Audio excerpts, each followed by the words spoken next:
Bueno, muy bien, seguimos en Caníbales aquí por la pantalla de C5N y estrenamos segmentos, señoras y señores. En este caso, nuestro Caníbal por un día, nuestro invitado lo presentamos de esta manera. Muy bien, y se develó el misterio. Ese señor Eduardo Bussi, lo vamos a presentar, ahí está, lo tienen ustedes. Nació en Juan Bernabé Molina, una localidad del Departamento de Constitución, provincia de Santa Fe. Es docente, es dirigente y productor agropecuario de la República Argentina. Fue uno de los referentes en la lucha agraria, allá por el año 2008, por la resolución 125 sobre las retenciones al campo. Y en la actualidad se desempeña como presidente de la Fundación Fortalecer, organización destinada a darle mayor competitividad a los pequeños y medianos productores. Eduardo, ¿cómo estás? ¿Qué tal? Un gustazo tenerte con nosotros hoy. Bueno, es mejor tener currículo que prontuario, así que... No, señor, y leí una parte muy menor. Realmente hay muchísima información, obviamente privilegiamos hablar con vos esta noche. Como quiera. Bueno, hay muchos temas para conversar. Primero, por supuesto, están todos las y los caníbales para dialogar con vos. Bueno, ¿cómo estás viendo en este momento a la Argentina? Estamos saliendo lentamente de una pandemia, pero también se ha trazado una mirada de carácter económico y puntualmente que de alguna manera tiene una referencia directa con un sector eminentemente productor como es el sector agropecuario. Y Argentina está en un momento complejo, con un panorama, yo diría, positivo, alentador de recuperación, ¿no? O sea, el panorama, el horizonte es bueno. El presente complicado por todo lo que venimos. Sí. O sea, venimos de 6, 7 años de castigo. O sea, todos los aumentos de tarifa, la inflación, el endeudamiento irresponsable de toda la etapa macrista. Digo, después, hoy leía un título, una noticia ahí que daba referencia a Alberto Fernández, el presidente. Dice, solo tuve 99 días de normalidad, ¿no? Después de los 99 días... empezó. En el día número 100 empezó la pandemia. Claro, la anormalidad, sí. La restricción, primero no conocer bien cómo iba a ser el asunto del desparrame del virus, de todo el proceso que prudentemente se tomó respecto de pandemia, la grieta a los pocos días. A ver, el 1 de abril, a mí me pintaron la calle en Rosario, cuando yo dije que los caceroleros... A ver, el 30 de marzo, empezamos el 15 de marzo, el 19 de marzo la cuarentena, a los 10 días es tachín, tachín, tachín, para bajar los sueldos de los políticos. Digo, había que agarrarse de algo.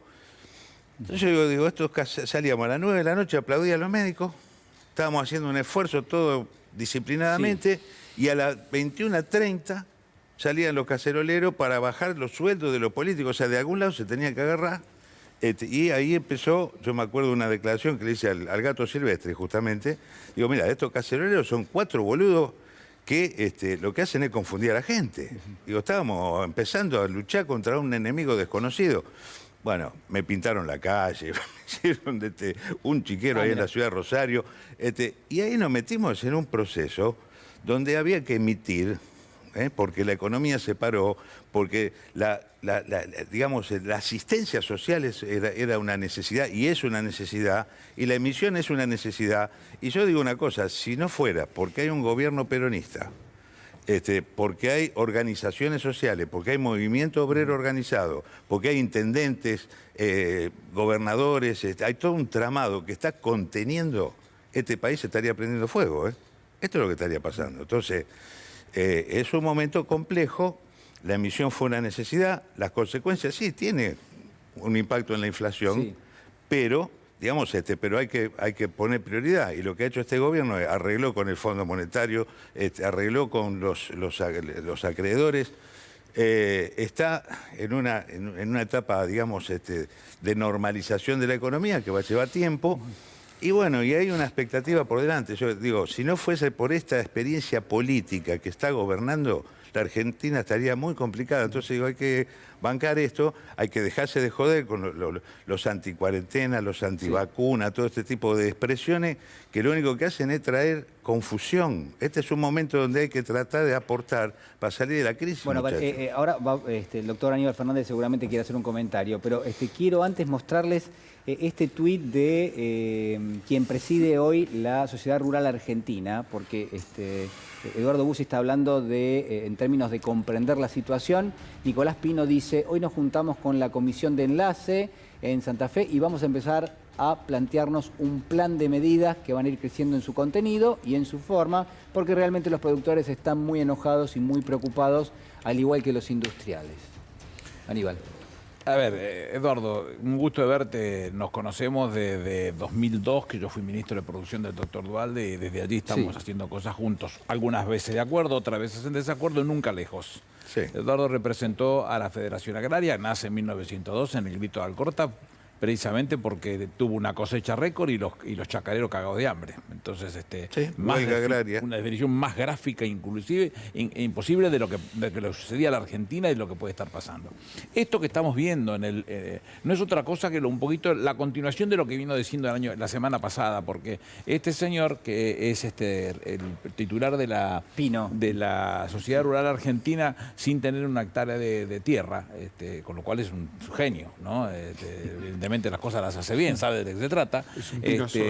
Me parece que representa una gráfica que nosotros nos encantaría que se debatiera, porque es la acumulación de capital, es la acumulación de riqueza, representa una situación incomodísima para los argentinos y tener que reordenarla. Lo que sucedieron en los últimos 4 años, teóricamente por gestos importantes de un gobierno que supuestamente se acercaba demasiado al campo. El gobierno de Alberto, yo no he visto una sola medida que haya perjudicado al campo, a la entelequia que se define como campo, y a la discusión de fondo donde realmente están los problemas. La vaca de Descartes, que en otro momento ni formaba parte del algoritmo, hoy es un tema para tener en cuenta por la importancia que tiene de lo económico. El 70% está liberado para poder exportar. Las exportaciones del mismo segmento del 2020 fueron más o menos las mismas, 390.000 millones. El primer semestre de generación del agronegocio terminó siendo algo de cerca de los 20.000 millones de dólares, donde el 87% se lo llevaron 8 empresas. Es decir, este tema es el que vos conocés y que nos podrías contar un poquitito, o le podrías contar a quienes te están viendo, en qué situación nos encontramos, ¿no? Eduardo. Pero, digamos, vos tocaste tantos temas que precisaríamos, y yo que tengo una incapacidad de síntesis absoluta, digamos, te precisaríamos un buen rato. Pero, a ver, muy concretamente, ahora nosotros estamos acá en una disputa ante la opinión pública. Esto es lo que hay que tratar de poner en foco. O sea, la opinión pública en este momento está bombardeada. Dentro de una semana hay que votar. Entonces, se está bombardeando. Dice, el gobierno cierra las exportaciones de carne y perjudica a los productores, la divisa del país, los trabajadores, la industria. Ese es el bombardeo. Y como lo que estamos disputando es a esa opinión pública, lo que hay que explicar con claridad es que acá no hay cierre como así lo hubo a lo mejor en el 2006. En la época de Guillermo Moreno, que tenía mucha influencia y que hizo y hay productores que ante eso quedaron sensibles, y en aquel momento fue perjudicial porque efectivamente se desalentó la producción, terminamos matando hembras, faenando, al caer la producción se transformó en un bien escaso y la carne aumentó. Entonces, aquella mala experiencia es un mal precedente y hay quienes hoy compran el discurso de que, o el bombardeo ese, de que se cerró la exportación. Lo que hay es una, digamos, cupificación. Yo hablé con Basterra, hablo seguido con el ministro Basterra. Digo, a ver, Luis, ¿cómo viene la mano? ¿Hacia dónde estamos yendo? Y tiene una lógica, o sea, haber prorrogado por 60 días este decreto para limitar parte de las exportaciones de carne, es parte de una gradualidad hacia la normalización, ¿no? O sea, se va a volver a normalizar. El problema es si dejamos totalmente abierto, están los revoleadores de carne, que es una figura nueva, que son figuras de inscripción simple que se habilitaron en el macrismo, se habilitaron, registración simple de operador internacional de carne, tenés un cupo para abastecer. salir a levantar los precios en Liniers con tal de llenar los containers, y después cuando se levanta Liniers se levanta la carnicería, cuando se levanta la carnicería la gente se la termina jodiendo. Entonces, ¿cómo se hace gradualmente una, digamos, normalización y estabilización del precio de la carne a la gente? ¿Cómo se mira quiénes son los que exportan y quiénes son los que hacen negocio financiero con la carne? ¿Estamos? Y por otro lado, ¿cómo se pone en marcha un plan ganadero? Digo, es un tema que no existe el decreto de la felicidad. O sea, bueno, declara Alberto Fernández y Cristina Fernández, declaran el decreto de la felicidad para todos los productores ganaderos y todos los consumidores de carne. Eso no existe. Pero el gobierno puso en marcha un plan ganadero. Precisamente, o sea, a ver, yo lo llamo a Basterra esta semana y dice, mira, estoy en Santiago del Estero con toda la provincia del norte. Después me estoy yendo a Cuyo para reunir a toda la región de Cuyo. ¿Para qué? Para fortalecer justamente el crecimiento de esa ganadería. Ahora, ahí viene el rol de los dirigentes, muchachos. Si el rol que va a tener el dirigente agropecuario, los 4 de la mesa de enlace, y yo lo lamento especialmente por el de la Federación Agraria. Por Achetoni. No voy a hacer juicio de Pino, del CRA, de la sociedad rural, pero el de la Federación Agraria está teniendo las posiciones más liberales de la mesa de enlace. Dejémonos de joder. Dejémonos de joder. A ver, muchachos, en lugar de ser mascarón de proa o representación política de la expresión Cambiemos, tratemos de ser dirigentes serios, con propuesta, con negociación, con acuerdo, con mesas, documentos y roles. El Banco Nación, cómo fortalecemos a los pequeños productores ganaderos. El SENASA, cómo mejoramos la sanidad, digamos, de los productores ganaderos. Cómo ponemos más vacas a producir y más cabritos y más ovinos y más carne en la mesa de la gente. Eduardo, estos son, digo, termino con esta idea. Mirá, en algún momento, lamentablemente, 2008, a nosotros no nos recibían ni los granaderos de la Casa de Gobierno, a ver si me explico. Hoy vos tenés Culfa, Basterra, Cafiero, cualquiera de los ministros y el propio presidente dispuestos a discutir. Entonces, la mesa de enlace tiene 2 caminos. O es la representación política, agropecuaria política de Cambiemos, o es dirigente representación de los productores agropecuarios. Esto es lo que hay que tener en claro. Roberto. Sí, nada, me quedé. Primero, Eduardo, gracias por acompañarnos. No, me quedé. El titular de la sociedad rural no tiene una hectárea, el titular de la UIA no tiene una fábrica. Parece que es un síntoma de estos tiempos. Pero, a ver, yo, Eduardo, te focalizo un tema que me parece que es el que, por ahí, bien concreto, suba de precios internacionales. En el mundo, las potencias están poniendo plata para que sus pueblos consuman, salir de la pandemia, te tira para arriba los precios internacionales. China pone 40 millones de personas todos los años en clase media. Bueno, por eso.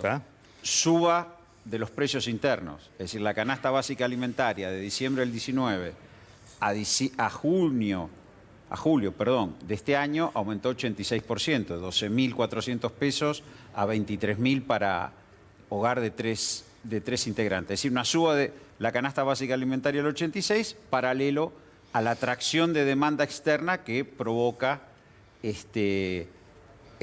la demanda internacional. ¿Cómo ves vos la posibilidad de saldar, de generar un consenso de modo tal que el beneficio de la exportación de la demanda externa no termine rompiendo el salario o la demanda interna? Digo, esta es la tensión, me parece, a mi juicio, que estamos hoy. Pero bueno, puede ser que vos tengas más claro, conoces el sector mejor. Es que ese no es un tema que tiene un abordaje donde también se declara la felicidad. No. Por eso lo pregunto. Artículo primero declaramos... Complejicémoslo. Es complejo, pero debe ser parte de, por ejemplo, la mesa del hambre. No hay que dejarla vacía, hay que fortalecerla y ver cómo se resuelve. Hay transitoriamente, digamos, retenciones que se aplican y que en todo caso también deben ver cómo se aplican para una suerte de redistribución. Bueno, los pequeños productores tienen una compensación. En el intrasectorial, los productores más chicos hoy tienen una compensación. Digo, eso se cumplió efectivamente durante el 2020. Hubo un tiempo ahí en el 2014 con Kicillof que se insinuó y ahora se ha cumplido de una manera donde 42.000 productores recibieron reintegro, por lo tanto hay menos retenciones para los productores.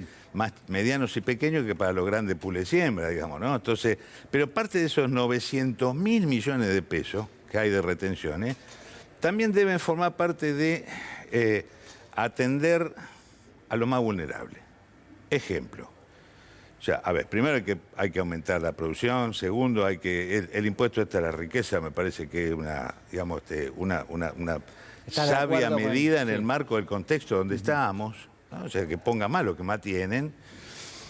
Y en todo caso, complementariamente a una cantidad de políticas, la tarjeta carne, por ejemplo. Es una tarjeta donde de 50.000 pesos para abajo, las familias más vulnerables, acá tienen una asignación que puede ir solo a la carnicería. Y no a la grande cadena, a la carnicería. Sí, porque ese es el tema también. El más vulnerable no va a la al carnicería de barrio. Acá tenés tarjeta carne. Desarrollo social tiene que hacer un trabajo bien, digamos, monitoreado, pero ahí o sea, que la carne falte en la mesa de la gente más vulnerable, eso es imposible, no, Eduardo, lo tenemos que permitir. O sea, sí, hay un conjunto de cuestiones. Ahora, también hay necesidad de políticas estructurales. Ejemplo, yo cuando he recorrido provincias argentinas, Misiones, Jujuy, en otros tiempos digo, ¿no? La vinculación de productores y consumidores.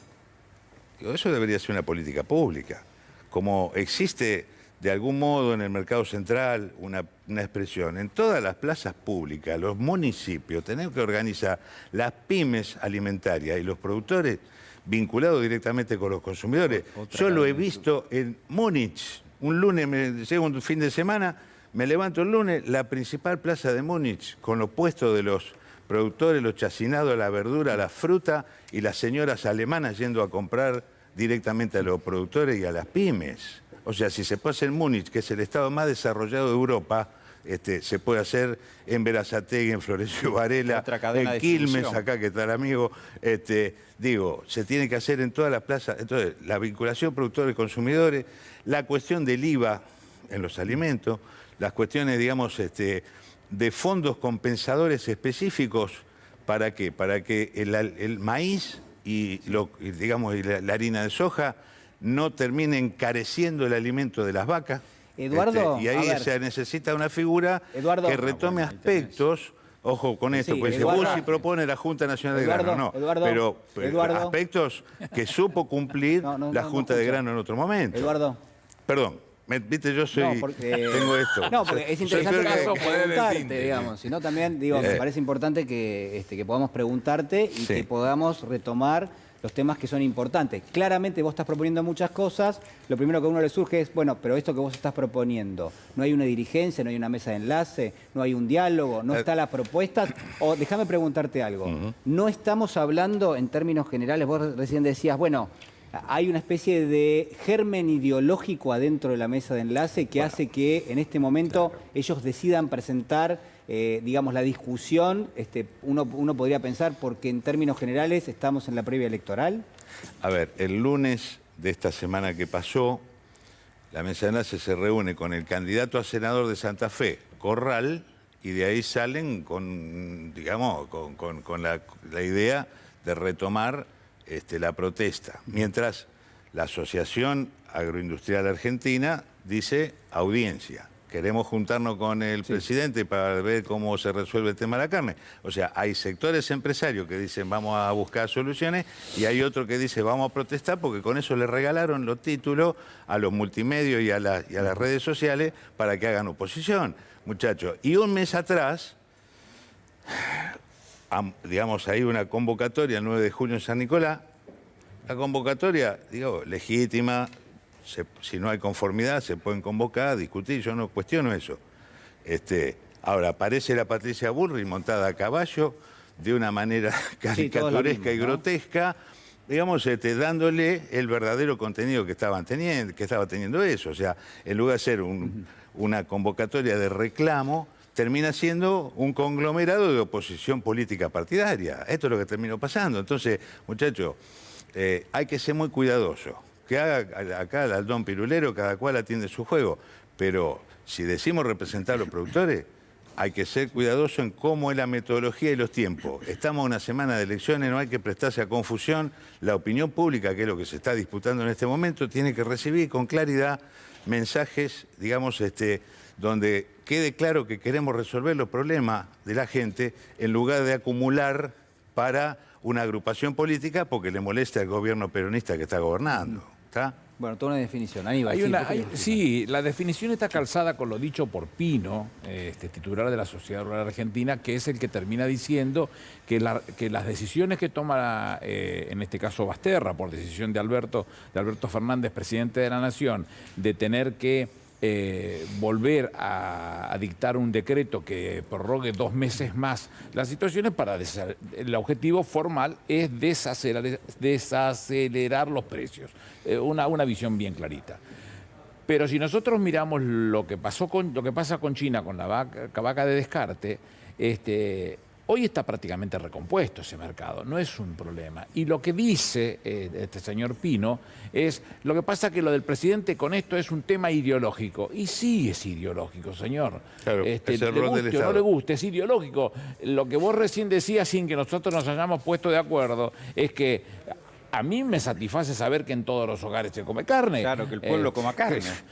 Es ideológico. Es muy ideológico. Y el presidente y la vicepresidenta y seguramente todo su equipo piensan o están puestos en ese modo de tratar de trabajar de la mejor manera para componer una buena estrategia común en la acumulación de capitales y que le permita al hombre y a la mujer común de este pueblo la posibilidad de acceder a la carne para sus hijos. Y complementariamente a eso, donde la prioridad 20 millones de argentinos, no es joda que están jodidos. 50% de la población estamos en una situación compleja. ¿Sí? Yo ahora por el fútbol recorro los barrios Rosario, pues acompaño al pibe mío a jugar a los barrios Rosario y ahí vos ves, ¿viste? No te la tiene que contar nadie, de la situación que tiene muchísima gente. Entonces, esa prioridad de garantizar que la carne culturalmente vinculada a la esencia nacional, digo, el tango, la carne, Maradona, qué sé yo, digo, es eso lo que somos como país, ¿no? Entonces, y además de la necesidad de nutrición, eso debe ser una prioridad para cualquier gobierno, en particular para un gobierno peronista, ¿vamos? Y luego, complementariamente a eso, el campo debe ser un aliado, por eso a mí me cuesta entender la actitud de los muchachos dirigentes, porque Alberto los recibió, no una sola vez, varias. Alberto dijo, el campo y la industria deben ser aliados de esta etapa, y creo que hay síntomas para hacerlo. Las cuestiones de retención han sido un par de puntitos ahí, con reintegro a los productores más chicos, 42.000 productores recibieron reintegro. Entonces, digo, hay condiciones favorables para el consenso, el acuerdo, la propuesta, la cuestión de mediano plazo, y por eso que, además de atender la necesidad de la gente, que es una prioridad, hay condiciones para aumentar la producción de carnes de vaca y de carne sustituta, muchachos. Sí, a ver, cerdo, oveja, caprino. El caprino, la cabra y la oveja comen pasto, no comen nada que tenga que ver con commodity. Ustedes que son economistas. El maíz, bueno, es uno de los problemas que tenés. No comen maíz, comen pasto, ¿entendés? O sea, transforman pasto en costelet, ¿cómo se llama? En cuartos de cordero, en cuartos de caprino, en cuartos... pero el pollo, pero a ver, vos lo que viste, el pollo y el cerdo comen maíz. Sí, eso vos para el mercado interno necesitas 20 millones de toneladas de maíz. El año pasado se produjeron 38 millones de toneladas. 40 también. Y si contamos también, como dicen y no algunos, te quedaron las 20 para el mercado interno. Y fue uno de los motivos de tensión. Este es el problema que yo veo, digo, en un contexto donde la renta agropecuaria es buena, porque han subido los precios, el tipo de cambio acompañó la inflación. Digo, hoy tenés un buen nivel, es el momento para consensuar. Pero hay parte para recomponer, Roberto, porque durante el gobierno de este señor, en los últimos 4 años fue una catástrofe, claro, por supuesto. Bueno, sí. El cerdo, que nosotros no abastecíamos el 100% del mercado nacional argentino, se traía normalmente de Brasil, de Sadía. Total, la marca no está en la Argentina, de Sadía. Durante estos 4 años se hizo un desastre con eso. Había un montón de productores que tenían conozco casos de 4.000 y pico de madres, para poder proyectar el mercado del cerdo y tratar de servirse con el propio mercado doméstico y el exceso de poder exportarlo, terminaron trayendo cerdo de Dinamarca, de Canadá y de los Estados Unidos. Y bueno, pero ahí te juega el muy forraje, difícil te darlo juega el vuelta. maíz. Te juega el Bueno, maíz como pero forraje. lo mismo el termina pollo. siendo muy difícil darlo vuelta y no le pidan a Alberto Fernández que No, haga yo magia. no le pido Esto es lo a que está Alberto, haciendo. yo- Ahí, Bueno, sabe que converso. ahí sabe lo que hace falta. Converso las mesas de diálogo, ¿no? Ahí, Sí, ahí le claro. hace falta que La con mesa del maíz. parte de las retenciones se haga un fondo o una agencia con lo de Guatre, los trabajadores rurales, los trabajadores aceiteros, las entidades de productores, una agencia compensadora de precios. ¿Estamos? Entonces, el maíz que se necesita para el mercado interno, el trigo que se necesita Bueno, para el ese fideo es otro tema con las crisis ahora de las harineras y la los panes, molienda, ¿no? el trigo que va a panificadora, y eso es una base importante del costo del pan y de los fideos de la gente, digo, la agencia compensadora de precios, con parte de esas mismas retenciones se puede constituir y decir, bueno, ¿cuánto vale el maíz para yo tengo que engordar o darle a la vaca lechera? Tengo que darle a los cerdos para producir y garantizar. Y la agencia compensadora compensa. Y está en la misma, está el Estado y las entidades ¿Por qué no intermedias. consensuó? Porque en esto no sé, no se lo pedía al presidente, pedía justamente con una renta agropecuaria grande buscar el momento para el es el momento del consenso. Es que hay una parte de esa renta que si la metes en esa agencia y democratizás la agencia, para que no digan, va a ver, ahí tenés un curro, qué sé yo, no, democraticemos el Estado y las entidades de los trabajadores y de las entidades rurales, viendo cómo se compensa. ¿Para qué? Para que la bolsa de harina no sea motivo del aumento del pan, Seguro. para que el kilo de maíz no sea motivo de aumento de la leche o del corte de cerdo o del pollo. Digo, hay que crear herramientas acorde a las realidades que tenemos, con un Estado inteligente, digamos, y sin dogmatismos, que es lo que impone el liberalismo. El liberalismo Eduardo, es que nadie se meta, no es que quiere crear otra vez otra junta de Ideología. grano. Bueno, mencionabas algo que para mí es relevante. A ver si nos podemos meter, señor director, brevemente en uno de los temas creo que también da para la discusión, que es el concurso de Molino Cañuelas. Es parte, creo, de la agenda. Se habló de Estado, se habla del negocio de la harina, arrastra una deuda de alrededor de 1.400 millones de dólares. El default se remonta a mediados del 2018 porque allí empieza a experimentar algunos problemas de carácter financiero.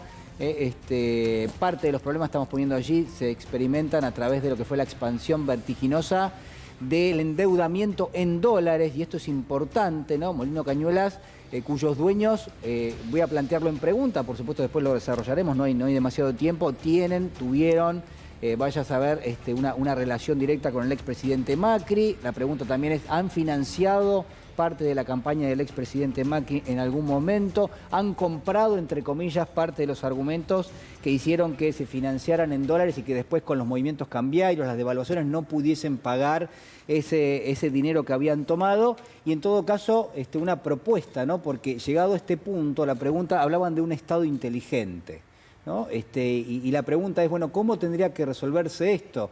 Y quizás uno podría decir, abriendo un capital en bolsa, donde el Estado pueda también tomar parte de ese capital accionario, donde los dueños de la empresa puedan recomprar parte de ese capital a lo largo del tiempo, y si pasan 5 años, bueno, el Estado pueda tomar de alguna manera la dirección de la empresa, una empresa de capital público-privado, una empresa inteligente, una empresa testigo que le sirva al gobierno, sobre todo para que las empresas multinacionales no terminen quedándose, porque se hace un sector. A ver, a ver, situación parecida a la de Vicentín.